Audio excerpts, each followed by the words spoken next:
देखिए अब हम लोग यहाँ से जो है कक्षा 10 के रसायन विज्ञान की शुरुआत कर रहे हैं। इसके पहले अगर किसी को कार्बनिक यौगिकों के आईयूपीएसी नाम से संबंधित जानकारी चाहिए तो वो हमारे प्लेलिस्ट में जा करके देख सकते हैं। वहां से आप कार्बनिक रसायनों के आईयूपीएसी नाम लिखने की पद्धति को सीख सकते हैं। लेकिन हम यहाँ से जो है कक्षा 10 के जो है धातु और अधातु के बारे में पढ़ना शुरू करेंगे। तो सबसे पहले धातु और अधातु, उपधातु, ये सारी चीजें पढ़ने से पहले सबसे पहले हम लोग ये पढ़ेंगे कि तत्व क्या होते हैं। सीधे सीधे सबसे पहले हम लोग पढ़ेंगे तत्व क्या होते हैं। तो देखिए तत्व, एलिमेंट्स, यानी तत्व क्या होते हैं। अगर तत्व की परिभाषा आपसे पूछा जाए कि तत्व होते क्या होते हैं, तो वे सूक्ष्मतम कण, वे सूक्ष्मतम कण जिनसे मिलकर, वे सूक्ष्मतम कण जिनसे मिलकर पदार्थ बनते हैं। देखिए वे सूक्ष्मतम कण जिनसे मिलकर पदार्थ बनते हैं। वे सूक्ष्मतम कण जिनसे मिलकर पदार्थ बनते हैं तत्व कहलाते हैं। तत्व कहलाते हैं। देखिए अब तत्वों को, ठीक है, तत्वों के अध्ययन को सरल बनाने के लिए जो है वैज्ञानिकों ने तत्वों को 3 भागों में क्या कर दिया है, बांट दिया है। सबसे पहले होते हैं धातु। सबसे पहले उन्होंने 3 भागों में बांटा। नंबर 1 धातु, नंबर 2 अधातु और नंबर 3 उपधातु या मिश्र धातु। सीधे सीधे कहेंगे हम लोग मिश्र धातु, मिश्र धातु। तो सबसे पहले हम लोग पढ़ेंगे धातु क्या होते हैं। पहले हम लोग पढ़ेंगे धातु। धातु क्या होते हैं। देखिए धातु जो होते हैं तत्वों का ही वर्गीकृत रूप है। धातु जो होता है वो तत्वों का ही वर्गीकृत रूप होता है। यानी धातुओं को तत्वों की एक श्रेणीबद्ध श्रृंखला में अलग टाइप से वर्गीकृत कर दिया गया है। तो धातु क्या होते हैं, तो हम लोगों ने धातु की बहुत सारी परिभाषाएं पढ़ी होंगी। धातु जो होते हैं विद्युत एवं ऊष्मा के सुचालक होते हैं, या वे तत्व जो एक या एक से अधिक इलेक्ट्रॉन त्याग कर धन आयन बनाने की प्रवृत्ति रखते हैं। हम कह सकते हैं कि वे तत्व जो इलेक्ट्रॉनों का त्याग कर धन आयन बनाने की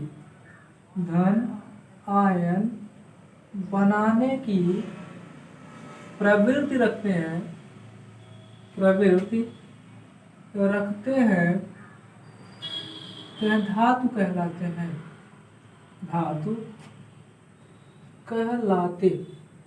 धातु कहलाते हैं। ठीक है, या आप कह सकते हैं ये विद्युत एवं ऊष्मा के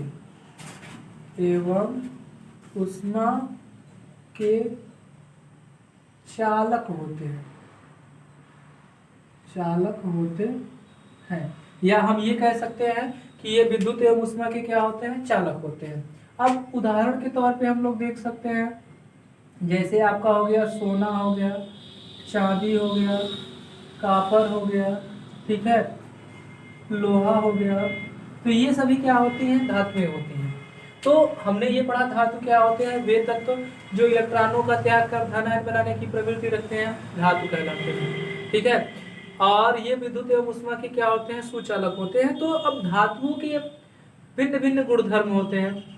धातुओं के गुणधर्मों के बारे में हम लोग अध्ययन करेंगे कि धातुओं में कौन कौन से गुणधर्म पाए जाते हैं। तो धातुओं के कुछ प्रमुख गुणधर्म के अध्ययन करेंगे। इसके बाद हम लोग हेडिंग डालेंगे धातुओं के गुणधर्म, धातुओं के भौतिक गुणधर्म,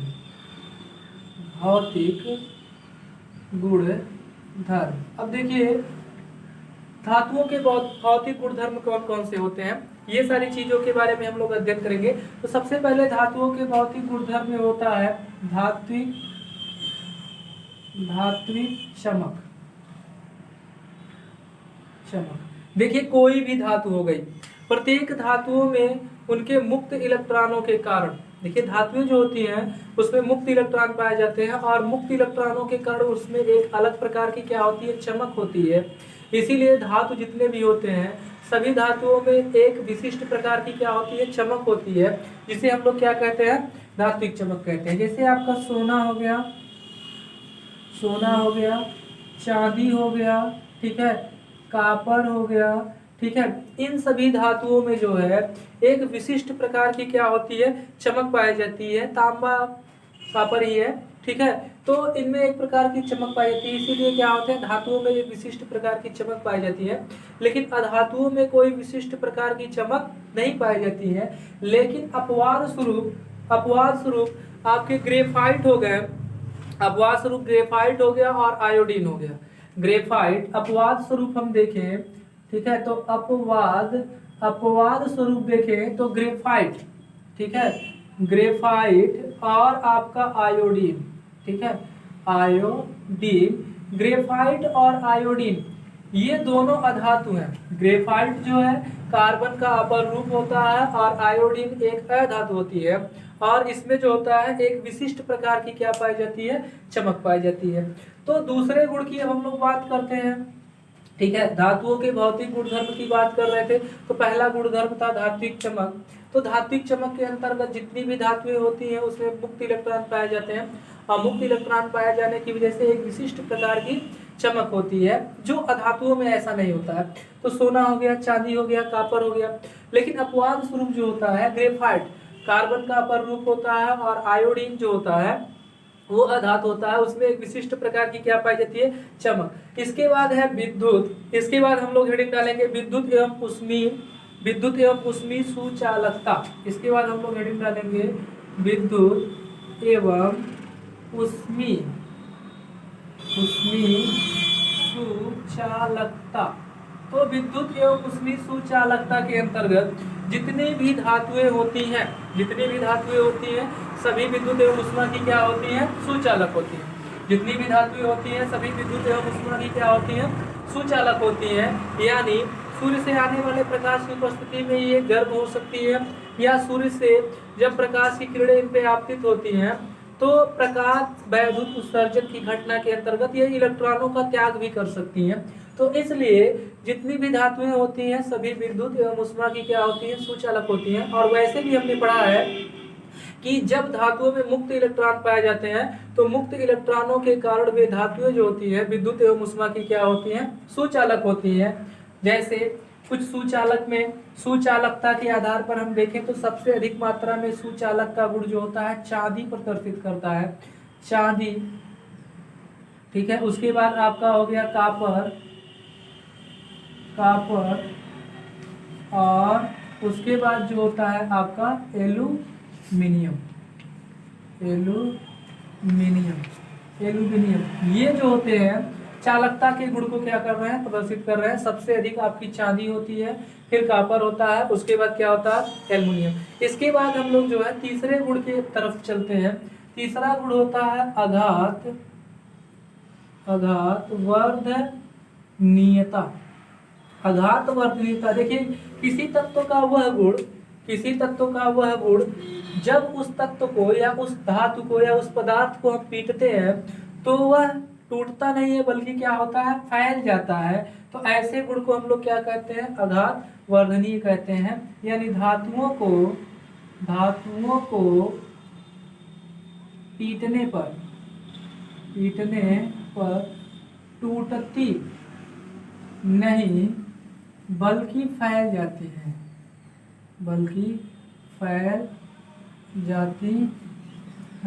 इसी गुण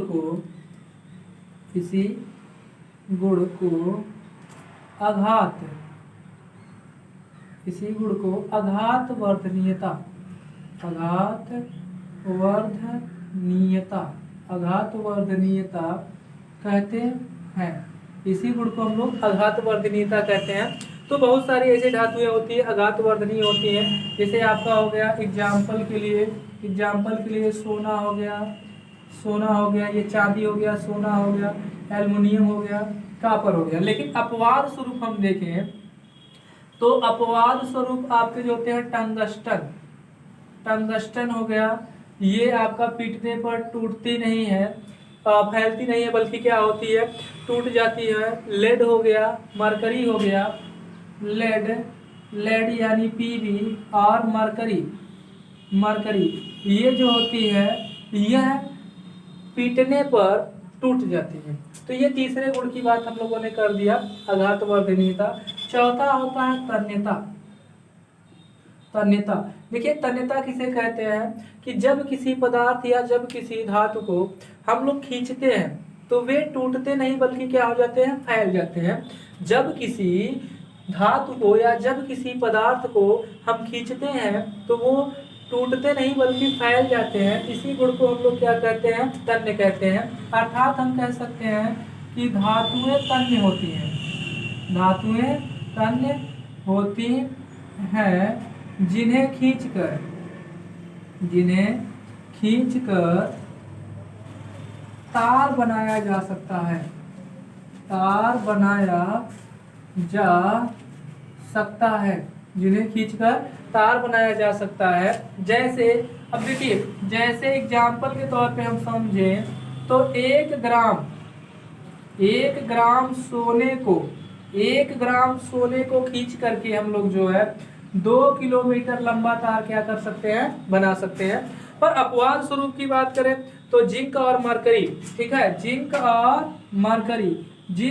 मरकरी ये ऐसी 2 धातुएं होती हैं जो जिन्हें खींच करके हम तार नहीं बना सकते, तार नहीं बना सकते। यानी जिंक और मरकरी ये 2 ऐसी धातुएं होती हैं जिन्हें हम खींच करके तार नहीं बना सकते हैं। इसके बाद हम कठोरता की बात करते हैं।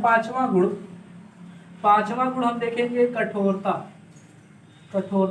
तो देखिए जितनी भी धातुएं होती हैं सभी कठोर होती हैं। कठोर होने का मतलब ये होता है कि वे जो होती हैं उन्हें दबाने पर दबाया नहीं जा सकता है, या उन्हें जो है हम खींच करके जो है तोड़ नहीं सकते हैं, ठीक है। कठोरता पाई जाती है, जितनी भी धातुएं होती हैं सभी में एक विशेष प्रकार का गुण होता है, कठोरता का गुण होता है। परंतु यहाँ पर सोडियम एवं पोटेशियम, सोडियम हम कह सकते हैं कि सोडियम एवं पोटेशियम, सोडियम एवं पोटेशियम ये ऐसी धातुएं होती हैं कि ये इतनी नर्म होती हैं जिन्हें हम चाकू की सहायता से क्या कर सकते हैं, काट सकते हैं। चाकू की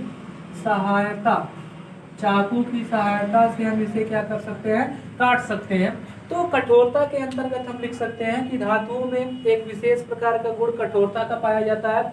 परंतु अपवाद स्वरूप सोडियम और पोटेशियम एक ऐसी धातुएं होती हैं जो इतनी नर्म होती हैं जिन्हें हम चाकू की सहायता से क्या कर सकते हैं, काट सकते हैं। इसके बाद 6वें गुण की बात करें तो 6वां गुण होगा हमारा गलनांक एवं क्वथनांक। 6वां गुण होगा हमारा गलनांक एवं क्वथनांक। गलनांक एवं क्वथनांक, अब देखिए गलनांक किसे कहते हैं, ठीक है। सबसे पहले गलनांक किसे कहते हैं ये चीज समझिए।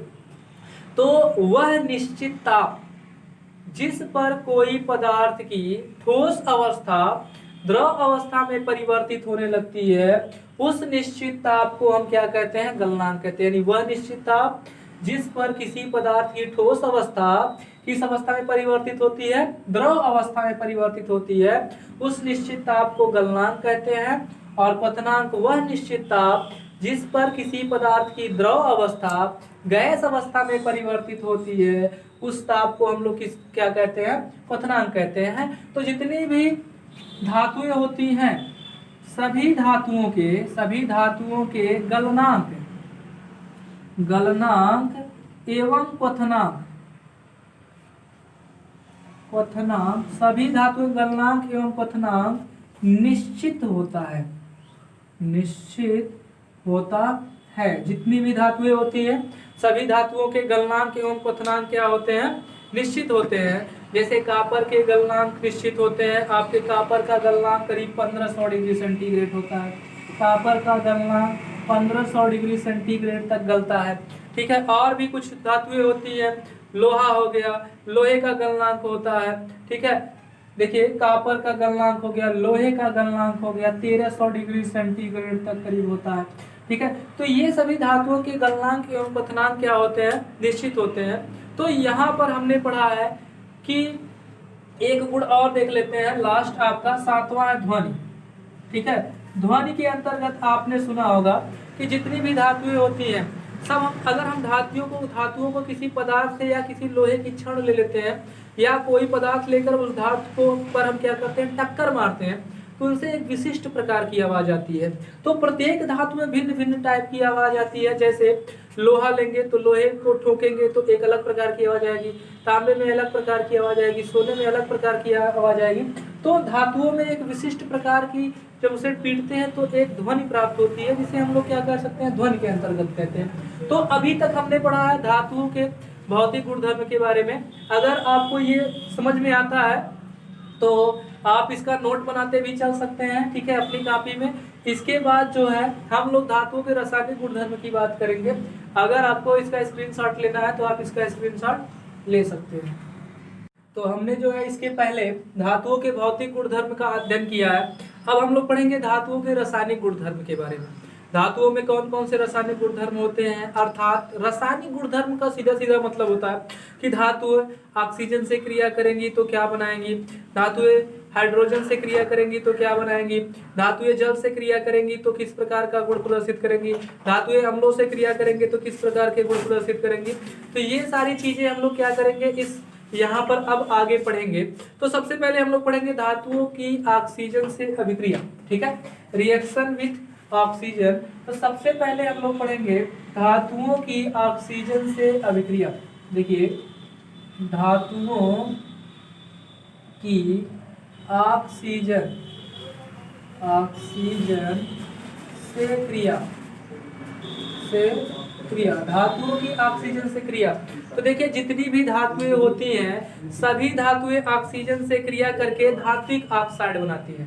यानी धातुएं जो होती हैं, देखिए धातु जो होते हैं ऑक्सीजन से क्रिया करती हैं, ऑक्सीजन धातुएं जो होती हैं ऑक्सीजन से क्रिया करती हैं और बनाती है धात्विक ऑक्साइड।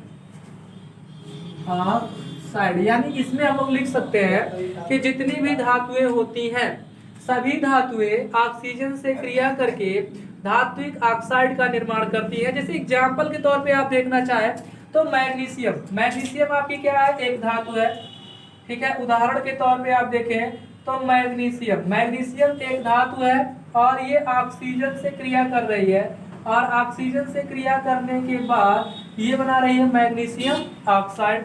और आप दूसरा एग्जाम्पल लेना चाहें तो आप ले सकते हैं। जैसे दूसरे एग्जाम्पल के लिए जाए तो कैल्शियम जो होता है ऑक्सीजन से क्रिया करती है और क्या बनाती है, कैल्शियम ऑक्साइड बनाती है।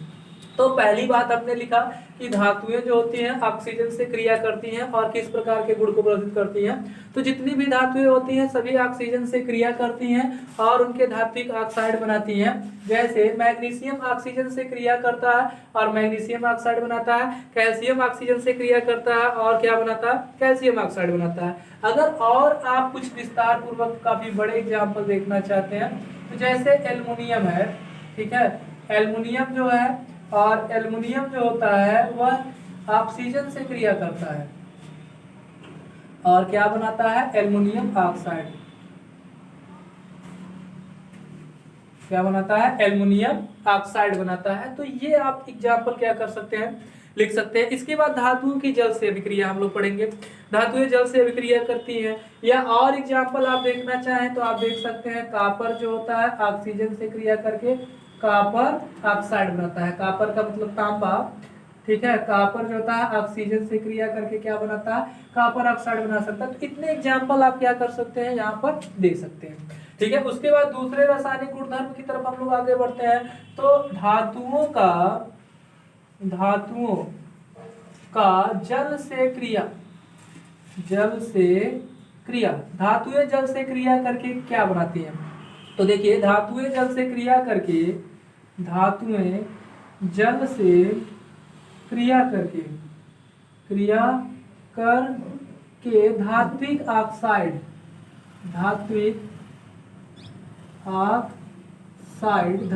ऑक्साइड तथा हाइड्रोजन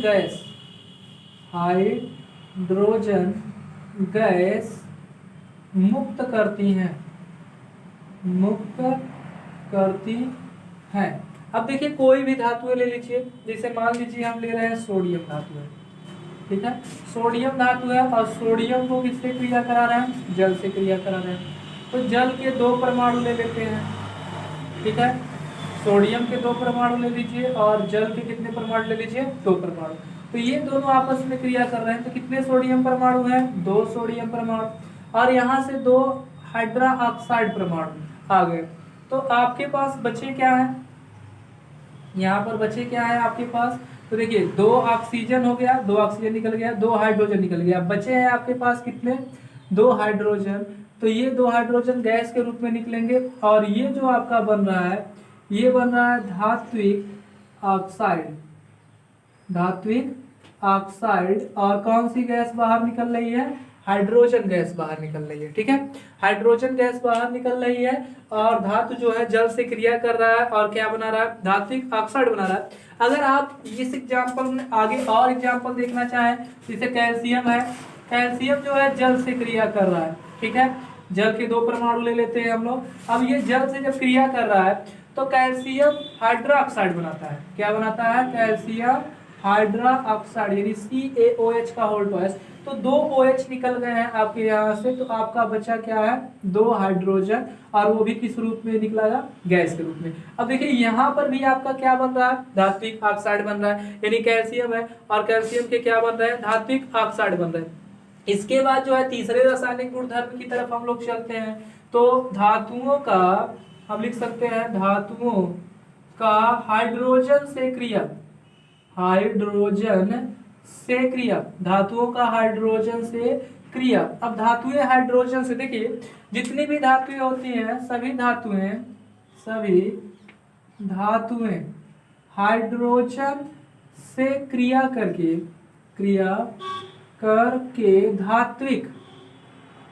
धात्विक हाइड्राइड बनाती हैं, धात्विक हाइड्राइड का निर्माण करती हैं। जितनी भी धातुएं होती हैं, सभी धातुएं जो होती हैं हाइड्रोजन से क्रिया करती हैं और धात्विक हाइड्राइड का निर्माण करती है। जैसे आपके पास है मान लीजिए सोडियम, ठीक है, सोडियम के 2 परमाणु ले लेते हैं और आपका हाइड्रोजन गैस है, ठीक है, सोडियम हाइड्रोजन गैस से क्रिया करती है और 2NaH, यानी सोडियम क्या बनाया, ये सोडियम हाइड्राइड, सोडियम हाइड्राइड का क्या किया, निर्माण किया। उसी प्रकार से आप पोटेशियम ले सकते हैं, 2 पोटेशियम है और हाइड्रोजन गैस है, इससे क्रिया करती है 2KH, यानी पोटेशियम क्या बनाया, पोटेशियम हाइड्राइड, पोटेशियम हाइड्राइड का क्या करती है, निर्माण करती है। तो हमने क्या पढ़ा है शुरू में, धातुएं ऑक्सीजन से क्रिया करती हैं तो धात्विक ऑक्साइड का निर्माण करती हैं। दूसरा, धातुएं जल से क्रिया करती हैं तो उनके धात्विक हाइड्रोक्साइड, यानी धातु के साथ हाइड्रोक्साइड जुड़ता है और हाइड्रोजन गैस मुक्त होता है। दूसरी कंडीशन ये है, अगर धातुओं को हम हाइड्रोजन गैस से क्रिया कराते हैं तो वे उनके क्या बनाती हैं, हाइड्राइड का क्या करती हैं, निर्माण करती हैं। अब चौथी कंडीशन आप लिख सकते हैं, चौथी कंडीशन के अंतर्गत लिख सकते हैं अम्लों से क्रिया। चौथी कंडीशन में आप लिख सकते हैं अम्लों से क्रिया। तो जितने भी आपके धातुएं होती हैं, सभी धातुएं तनु अम्लों से क्रिया करके लवण तथा हाइड्रोजन गैस मुक्त करती हैं। यानी धातुएं हम लिख सकते हैं, धातुएं तनु अम्लों